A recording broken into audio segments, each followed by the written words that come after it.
Magandang umaga po mga kabarkada. Ako po si Sam Chua ng Phoenix Dragon. Ang pag-uusapan po natin ngayon ay Feng Shui related sa love. For the year of the wooden horse ulit to. So ito po ang mga ginagamit natin para ma-enhance ang ating love lock. Si Kuan Yin ay ginagamit po para ma-enhance ang love lock natin dahil siya po ang goddess of love, peace, and harmony. Anything related sa love.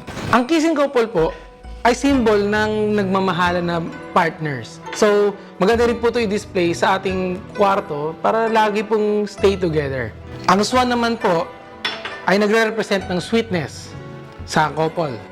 Ito naman po mandarindak na to ay gawa po sa tunay na kristal, which is the rose quartz. Na-enhance po niya ng maganda ang pagmamahalan ng couple sa loob ng kwarto. Meron din po tayong isang klase ng mandarindak na pwede po natin display sa southwest ng ating bahay to enhance the love lock of the whole family.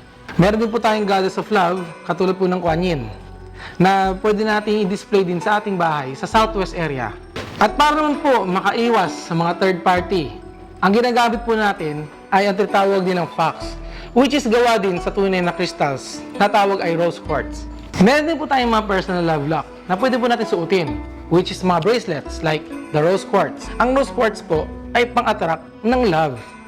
At meron din po tayong ruby para po sa mga medyo mahina ang loob sa love.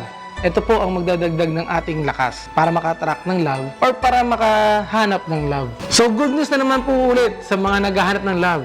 Dahil po sa nakalocate ang love lock natin sa center, itong wooden horse na 2014 ay maka-experience po ng swerte ang lahat ng zodiac sign regarding sa love.